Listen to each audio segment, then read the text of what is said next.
Nelly, that's not nice. One nice day, Nelly the naughty newt went to play in the park. She saw some of her AlphaPet friends jumping rope, tossing frisbees, and playing with their new yo-yos. Nelly took her yo-yo out of her pocket and ran over to where the others were playing. "Hi, Nelly," said Sylvester the stubborn squirrel. "Watch my trick." Sylvester swung his yo-yo up in the air and made it come down again behind his back. "That's okay," Nelly said, "but watch this." She tossed her yo-yo up in the air and was about to pull it back when pop! The string broke. Nelly's yo-yo fell to the ground. "My yo-yo!" cried Nelly. "Now what will I play with?" Jingle, jingle! Just then the ice cream wagon came driving by. "We'll try to fix your yo-yo later," said Herbie the happy hamster. "Let's get some ice cream." He took Sylvester by the hand and they ran off. Fenton the fearful frog put his yo-yo carefully into his bag and followed Herbie. I hope the ice cream won't be too cold or drip on my new shirt," Fenton said.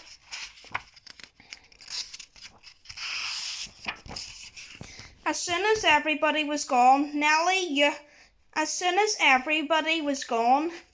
looked around. No one was watching her. She took Fenton's yo-yo out of his bag and put her broken one in its place. Now I have a yo-yo that works," Nelly thought. "I'm sure Fenton can fix the broken one."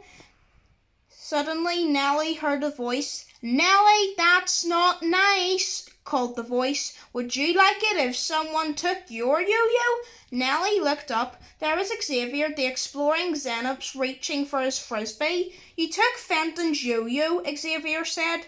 If you want a yo-yo that works, you should fix the old one or buy a new one."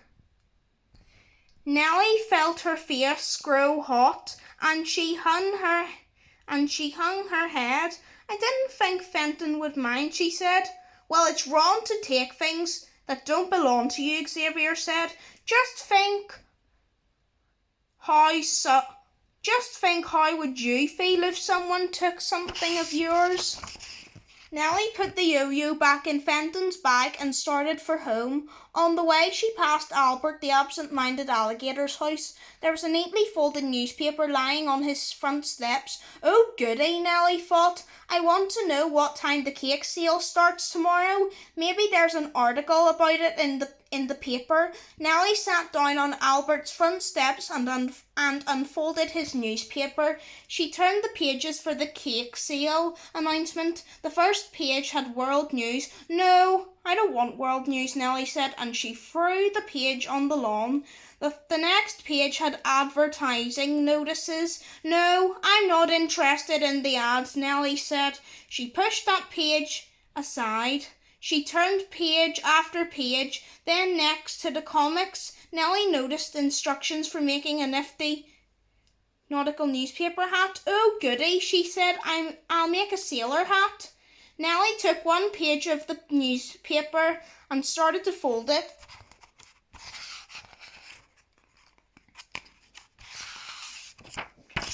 Just then Albert came to the door. "Look what you've done to my paper. Now I won't be able to read it," he cried. "Nelly, that's not nice."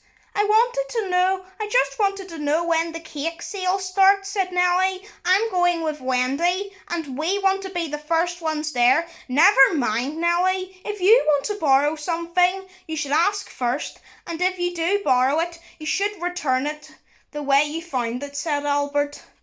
Nelly helped Albert pick up the papers and then she ran home. The next day, when Nelly and Wendy the wise woodchuck arrived at the cake sale, there was already a long line of AlphaPets waiting their turn to get in. Let's not stand in this old line.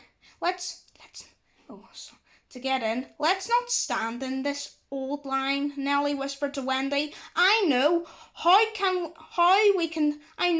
we can sneak in the back door." No, Nelly, that's not nice," Wendy said. You wouldn't like it if you waited and someone got in ahead of you, but nobody will know, Nelly said. Nobody has to know, Wendy answered. If I do something wrong, I know, and that's bad enough.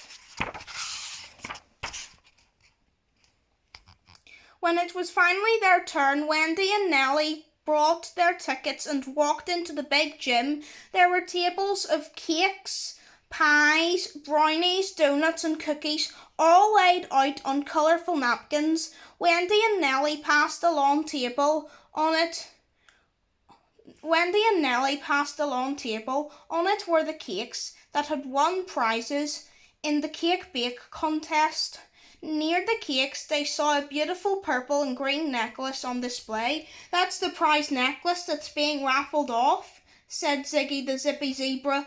I'd love to have a necklace like that, Nelly said. Let's buy some raffle tickets, Wendy suggested. Maybe one of us will have the lucky winning number.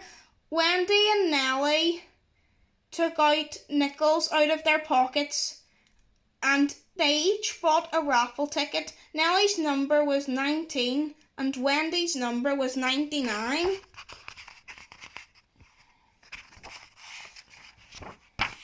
Just then, Rupert the resourceful rhinoceros walked by eating a donut all covered with chocolate. Oh, that looks delicious, said Nelly. It is, said Rupert. Want a bite? Oh, yes, Nelly said. She took one little bite, then she took another big bite and finished the whole donut. Hey, Nelly, that's not nice. Hey, Nelly, that's not nice, shouted Rupert. You're supposed to leave some for me. I offered you a bite, not the whole donut.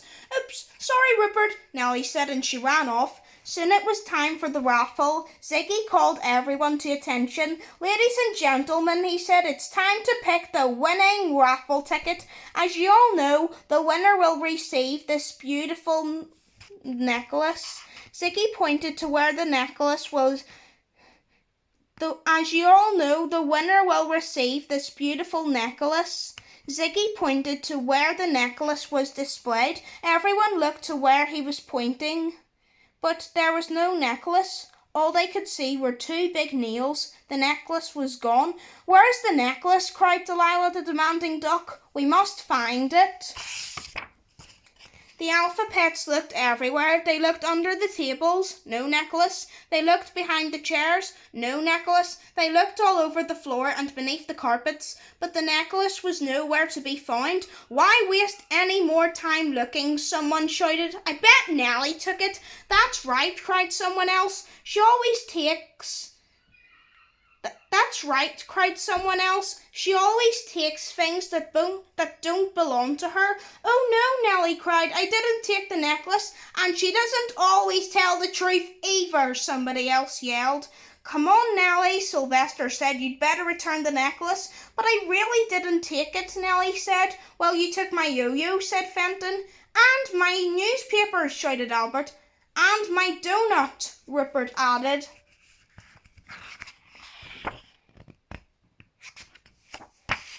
Sylvester pointed to Nelly's pocket. What's that in your pocket? Could it be the necklace by any chance? He asked. Nelly burst into tears. She reached into her pocket and pulled out her handkerchief to show everyone. See, this is all I have in my pocket, she said. Suddenly, Ollie the obedient ostrich came running over. He was holding his prize-winning cake. Hey, everybody, look at this, he shouted. Ollie's cake had purple flowers and green swirls on it, but there was something else decorating on the top, something Ollie had not put there. It's the necklace, cried Ziggy. It must have fallen off and landed on the top of the cake. It looks just like Ollie's decorations. That's why nobody noticed. I think we owe somebody an apology, Wendy said. We're all sorry we accused you of taking the necklace, Nelly, everyone agreed. That's the truth, added Tina the Truthful Tiger, and it's also true that people who do naughty things are the first ones to be blamed, even when it's not their fault. I guess so, Nelly said. I'll try to change my ways. I promise from now on you'll see a nice new Nelly, a Nelly you can trust. Time for the raffle! Ziggy shouted. He reached into the bowl and picked the winning ticket. It was number 19. Nelly held up her ticket. That's my number! I won! She yelled. Nelly was so happy, and all the AlphaPets were happy for her too. From then on, Nelly tried her best to be nice. When Nelly's balloon broke, she didn't take Herbie's. She bought another one. And when she saw Albert's new scooter, she didn't just take it. Nelly asked if she could ride it. And when she went to the movies with Perry the Polite Porcupine, she waited patiently in line to buy a ticket. And when Gertie the Grungy Goat offered her some pretzels, Nelly didn't eat them all up. She took a few from the bag and gave the rest back to Gertie. Nelly tried her hard to do her best. The AlphaPets were proud of Nelly. Nelly tried